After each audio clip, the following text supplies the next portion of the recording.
Hello, good morning, and welcome to this Dawn Busters Taste Challenge Mardi Gras 2020.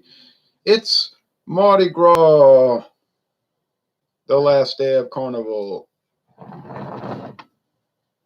All right, so we have for this Mardi Gras Day Taste Challenge Virginia Black, not made in Virginia. Has nothing to do with Virginia. It's made in Indiana. It's got a 2-year age statement.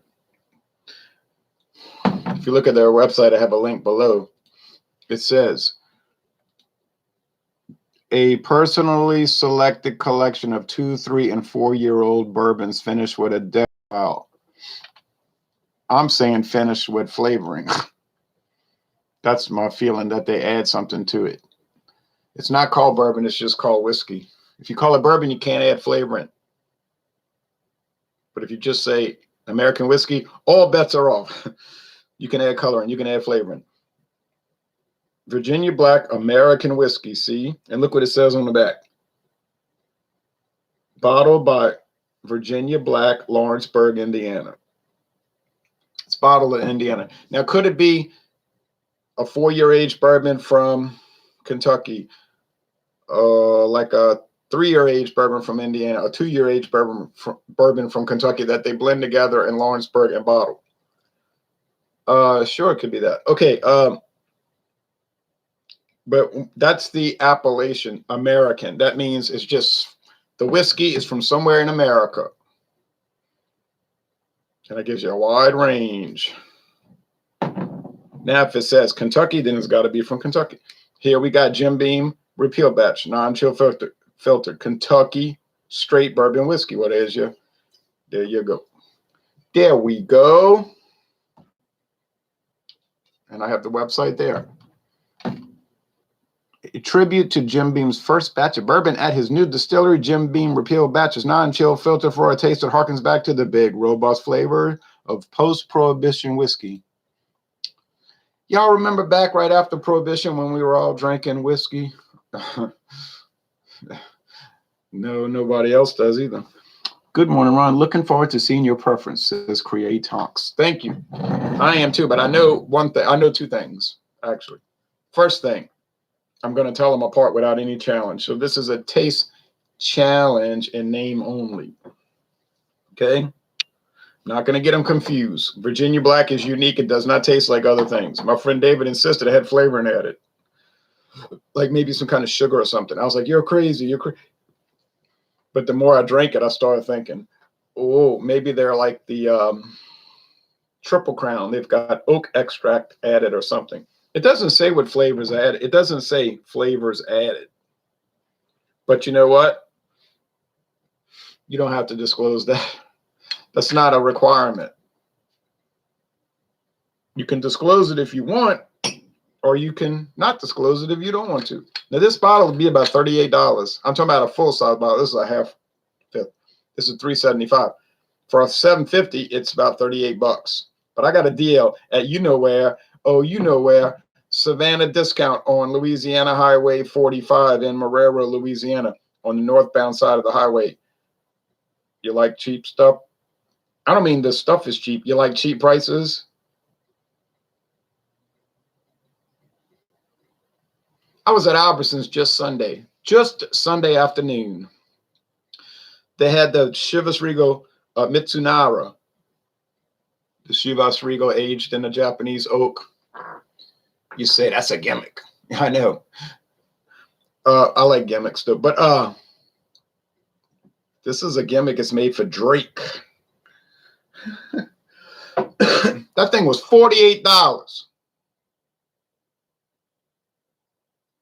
But I got it at Savannah discount for $18.99. Mr. Powers. This Virginia Black's $38.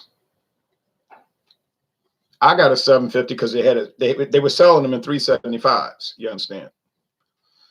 But I bought two, so I got a $7.50. You know how much it cost me? $10. $5 a bottle. $10. $10. Oh, did you hear me? I said $10. 18 years. 18 years. And then I found out, hey, look,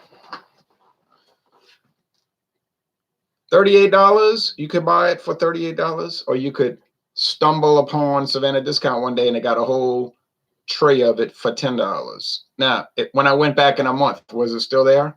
Come on, you know, it wasn't there in a week. When they blow out those prices like that, that stuff doesn't last. That Mitsunari that they had for $18.99, they had like 48 bottles. And then Robert the Whiskey Scout was like, I gotta have some, I gotta have some. So I went back there. They had maybe 24 bottles in 5 days. I know they're not gonna have any now. Now the next time I go to Savannah Discount, it's gonna be more adventures because they're gonna have more crazy prices for more stuff that you never dreamed of. We live, says Jeremy Vincent. Jeremy Vincent, yes, we live. Hello, Ron, to the United States. Hello, Max Walt, to the Russian Federation.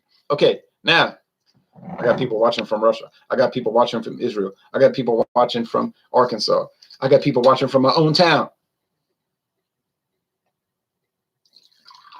On a Mardi Gras day, everybody's watching. All right. Uh-oh. I poured too much of the Jim Beam and I didn't pour enough of the Virginia Black. VB. It's VB. You have VB.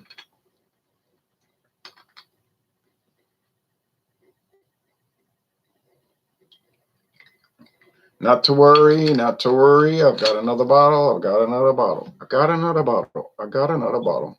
Okay. I'm not really a big fan of it. Okay. Been up all night, did upgrade at the hospital, now just finished, taking a break, then another 8 hours before the day is done. That sounds terrible. I'm sorry to hear that. That sounds like a miserable stretch of work. I worked yesterday, but up for 8 hours, you know, a little over 8 hours. It wasn't bad. Okay. All right, so you can tell, I don't even know why I have tags on these glasses. What I need tags for? There ain't no way I'm going to confuse the two. This one is a deep dark mahogany. It's unusually dark for a 2-year age blend of bourbons. And you know why it's unusually dark, because it ain't really that dark, because I add color in. Here's the Jim Beam. Amber. Now, you might say, oh, well, they're probably adding color into Jim Beam. No, they cannot add color into Jim. I mean, they could add color into Jim Beam. They just wouldn't be able to call it bourbon. That's all. They'd have to call it Jim Beam whiskey. And people would say, what up with that? Okay, so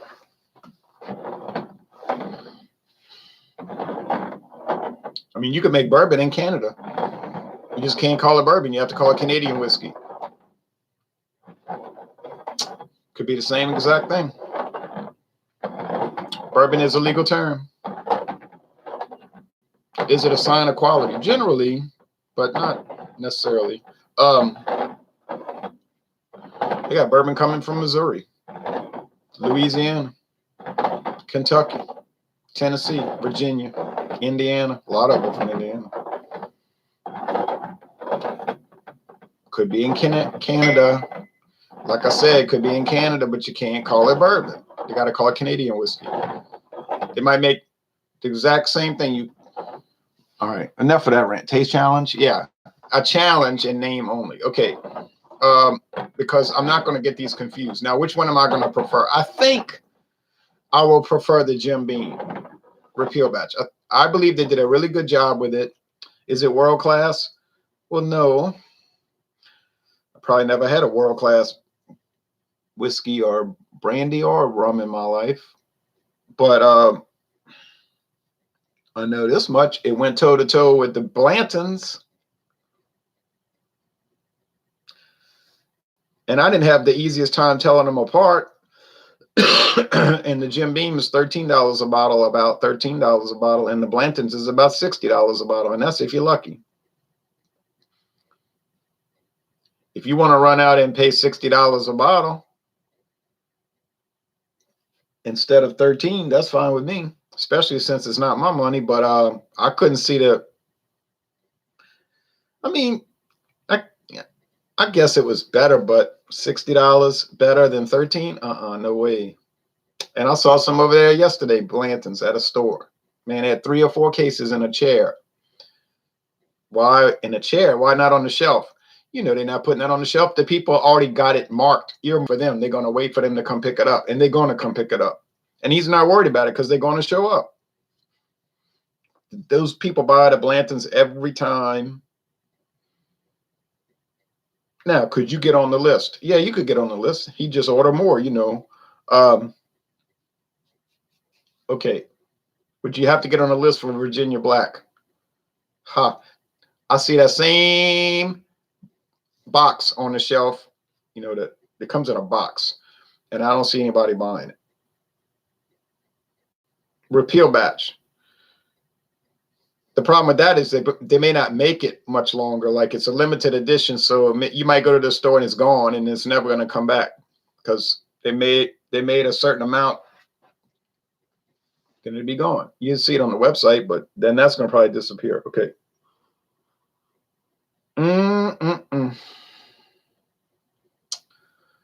That smells like corn, sweet corn, like grits. I had a big piece of king cake for breakfast, probably too big of a piece, but I'm trying to finish it off by tomorrow. And tomorrow's Ash Wednesday, so Carnival's over tonight at midnight. You say that's not really even appropriate eating a Mardi Gras product out of season. I actually agree with that, but I'm not wasting it. And it doesn't contain any meat.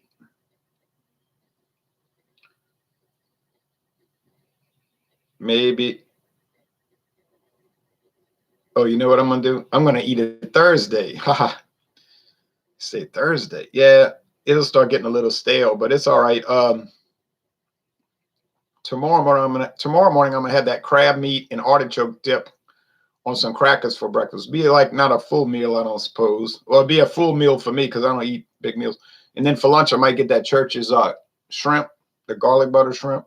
And then at night, for nighttime, Ash Wednesday, I probably won't eat anything. I'll just fast. I'll eat some beer. You know what I'm saying? Like that big old 8% flavored malt liquor from Smirnoff for Wild Card Wednesday.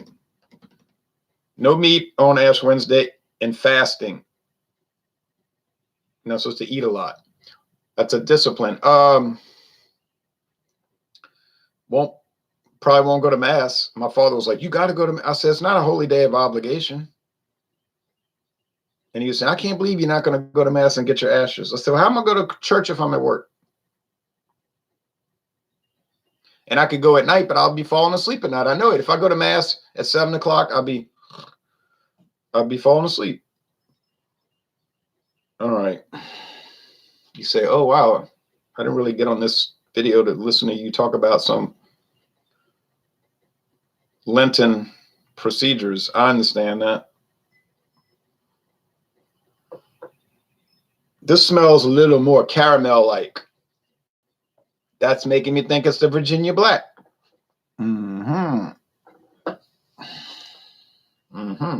Now this Friday in Lent, the first Friday of Lent, what am I going to eat?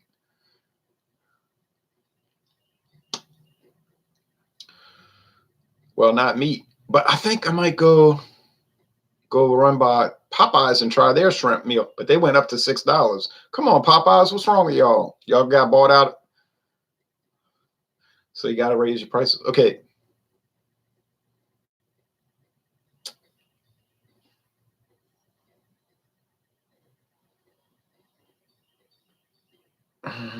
Okay, so aroma, I'm not sure. You say, golly, they're that close. I'm a little surprised. Taste. Now, when I do the price, I'm going to go by the normal price, okay? I'm not going to go by this super deluxe $10 price I got because it's not a real world price. There's nobody watching these videos going to be able to go get a $10 bottle of Virginia Black, okay? Unless you live in Marrero, but this all gone anyway. It's gone anyway.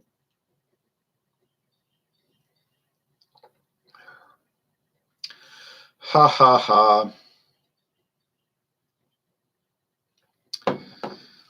Man, that tastes like corn.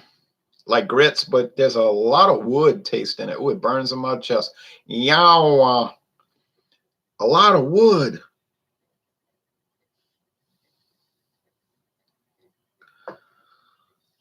Like it's very dry wood too. It's like, I think that's a Virginia Black. It ends with elegance. Yeah, it ends with a bunch of dry wood is what it ends with. But you know, you read all these things and like, it's like a lot of hype, you know, kind of like the Nom Talk parade in New Orleans, the crew of jugs, Nom Talk, New Orleans' most talked about crew. Nom Talk is barely even talked about.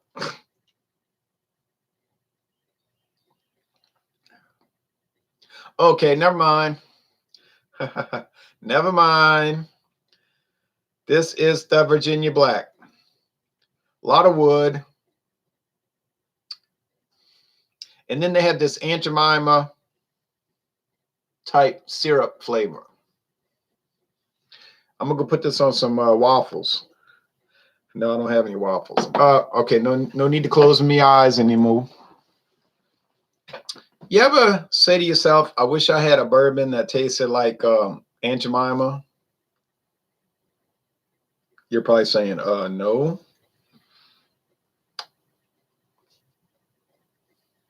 I never even use Aunt Jemima pancake syrup. I like Aunt Jemima pancake syrup, and I like Miss Butterworth's. And that's worthy of a taste challenge, I believe.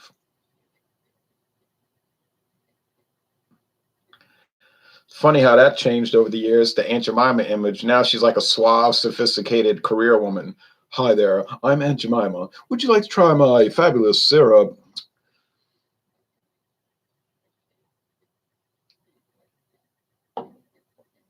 And if you look at the old 1950s commercials or whatever, it's like, ooh, let me tell y'all something. You sure look like y'all need some pancake syrup. Aunt Jemima got some syrup for y'all. Actually, that woman made a lot of money going around the country being Aunt Jemima, like playing the character. She said, I made a good career out of that. And they would have like appearances at Super Saver grocery store this week, Saturday. Aunt Jemima will show up. And then she'd play the character like, oh, you children, come on around me here. I'll take a photo. It was all an act, you know. But now, you know, people would say, oh, I'm so offended. But they're not really offended. They're just trying to show you how good they are. You know, like, look how good I am.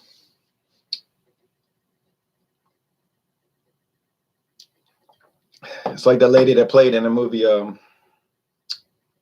Gone with the Wind. Some civil rights guy in the 1930s was saying, you betrayed your people. You playing this character. She said, look, letter A, don't tell me what to do because I don't even know who you are. And B, she said, I would rather make $70 a week playing this character, playing a washer lady, than making $7 a week being an actual washer lady. You know what I'm saying? She said, I'm making $70 a week, which in the 1930s would be, you know, $700 a week. Playing a washerwoman, then making $7 a week being an actual washerwoman. So she's like, why don't you go run off somewhere and go bother somebody else? Cheers, Ron, says Dr. Frosty Brew. Okay. All right. I can't drink all this right now. I'm going to have to parcel this out over the next 3 hours, which will be fine with me. All right.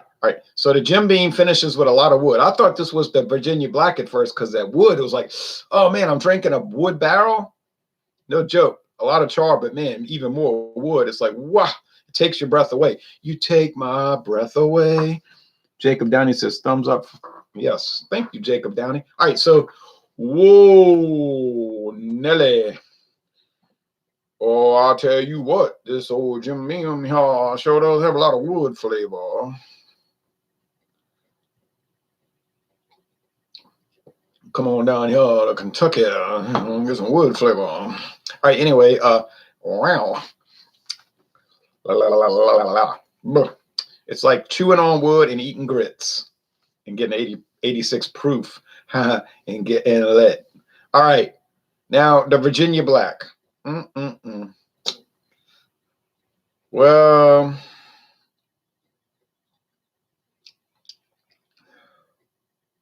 David was right, but this is flavored. At first, I thought he was crazy. I don't know why. I don't know why he could detect it and I couldn't. Well, he's got a lot more experience drinking whiskey, I guess. Now when I taste it, it tastes like straight up. Now could be okay. Maybe it's not Aunt Jemima. Maybe it's not Miss Butterworth. Maybe it's a log cabin. But it's one of those type of flavors, you know, one of those blended syrups. Wow, woof. It's not bad. It doesn't really taste like whiskey though. You know what it tastes like? Whiskey with pancake syrup in it. You say that's what they add, and probably I wouldn't be shocked. I would not be shocked. You can buy that Canadian whiskey called Cabin Fever. It's got maple syrup mixed in with the whiskey, like literal actual maple syrup. Yeah, it's like $28 a bottle or no, about $23 a bottle. I saw that at door now, about $23 a bottle. But the international market had it on sale for $4.99. I didn't buy it, but my friend David bought one. He said, I'm buying it. And then we did like it. We had to admit, we did like it. You know, it's similar to this. And then he's ragging on Virginia Black, which he has a right to do. If you buy it, you could say whatever you want. And then I said, that looks like an unused bottle, a second. Yeah, he said, yeah, I went back and bought another bottle. I said, oh, you didn't hate it too much. He said, yeah, it was $5. All right, anyway. He only hated it in a relative sense. He didn't hate it in an actual sense. He kind of liked it. He just didn't like it relative to bourbon. You know what I'm saying? Like when you think of bourbon, you don't think of maple syrup or American blended syrup. Like I said, Country Kitchen, that's another one. It's like a cheaper, Country Kitchen is like a cheaper log cabin.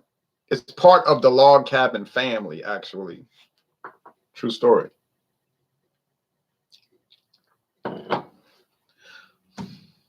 It's not bad. It's interesting flavor. I mean, it's interesting. I don't know what to tell you. It's interesting. I wouldn't pay $38 a bottle. I know that much. No way. But I mean, you know, for $10, a price that you'll never see almost assuredly in your entire life. So, but it's good, you know. It is good. It is good. So which one do I like better? That's hard to say, actually, because they're got their own little qualities, and just because two things taste different doesn't mean that one is necessarily better than the other, right? You say, well, broccoli doesn't taste like corn. Exactly, but I like to eat corn. I like to eat broccoli. Actually, I think I prefer the Virginia Black. I know that sounds like apostasy, you know. You say that ain't apostasy, that's heresy. Well, whatever it is, I do think it's a little better. Sorry, maybe I'm a sucker for flavorings. And I don't really care, because if it tastes better to me, I'm going to say. But it's not that much better, and it's not $38 versus $13 better. You see what I'm saying? Is the Virginia Black good enough to where it's worth paying $38 over the $13 for the Jim Beam Repeal Batch? No way. It's a little better, but it's not $13. It's not $25 a bottle better. Oh, no. Just like Blanton's. Is it better than Jim Beam? Yeah. Jim Beam Repeal Batch. But it's not $47 a bottle better. I don't see that. No way. No way. But I've had people tell me, it's my money. I'll buy what I want. I'm trying to figure out why you had to tell me that, because you're telling me what I know already, right? Like, I know it's your money, and I know you can buy what you want, right? This is like, that's apparent. course, I guess some people have other people buy whiskey for them, which would be even better if you could get away with it. Like lobster, it's good, but not $30 good. Right. Man, back before lobster became like a hyped product, I'm talking about like in the 1950s, that's what they would give to prisoners in New England. It was considered like junk meat. So like quality people would not be caught eating lobster. They give that to the prisoners. But then the prisoners started getting in trouble on purpose so they could go back to prison to eat more lobster. So they said, hey, could be something to this. I'm just making that part up. But so then they started promoting it and say, oh, lobster, you got to have lobster, really. So then it was like a little, it was still cheap. And now it costs a fortune for that. It's like crawfish in Louisiana. Crawfish was just like country people ate that. You go to New Orleans, people would say, crawfish, do I look like some Cajun country person to you? We come from a Creole family, and my wife comes from a good American family. They go to Trinity Episcopal, thank you very much. And we will not eat crawfish like swamp people. But we are going to Antoine's and have trout meuniere. And then there's a man, he's still alive. He claims he popularized crawfish with his seafood city. You know, what's his name? Al Scramuza. Al Scramuza told me, he's like 98 years old now. He says, I'm the one that made crawfish popular. Nobody used to eat that except poor people. So he started promoting. He said, I found out that crawfish was good for you. It was a health tonic, like a tonic. Yeah, crustacean is a tonic, right?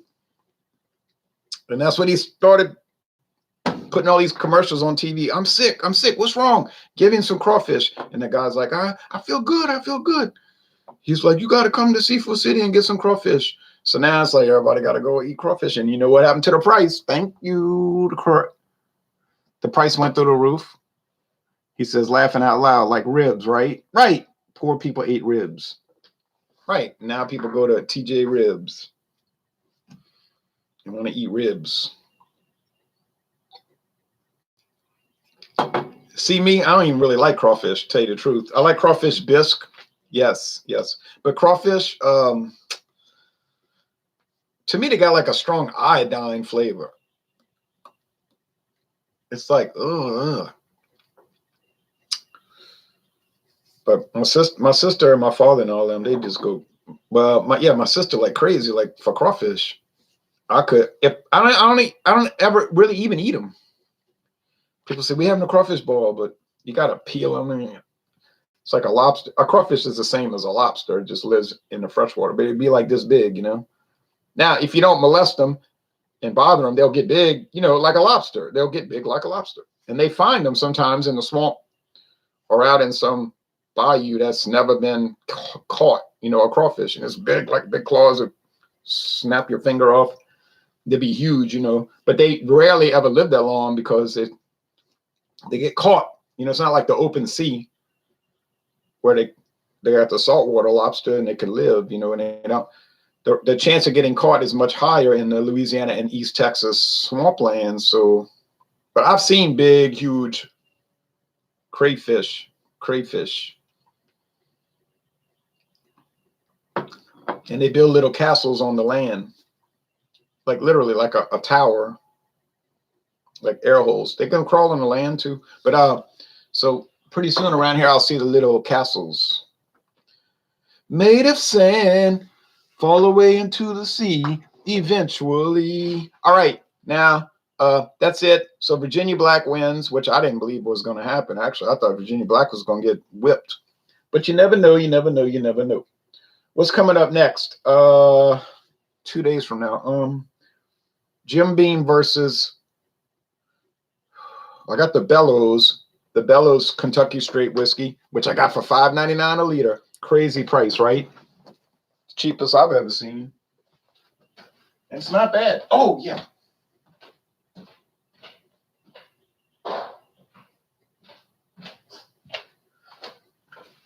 Oh, yeah. I have Tom Sims. Tom Sims. Kentucky straight bourbon whiskey, aged 4 years. I should have bought the 6-year, but that was $9.99. That's a normal price, you know. I bought that in Texas at a liquor store. Really awesome liquor store too, by the way. But the Tom Sims, I guess Jim Beam will beat that. Can't say though. And then I got the Bellows, and that'll be it for bourbon for a long while because I have to do blended. Oh no, not blended American whiskey. Yeah. Wait till you see. Oh, Kentucky Bow. We did Kentucky Bow. Oh man, that thing there. Oh man, that is something. You'll see when we post that duo review. That was a mess. Yep, you're right, Dr. Frosty Brew. All right, so I'm out of here. Thanks for watching this video production. I'm going to walk half a mile.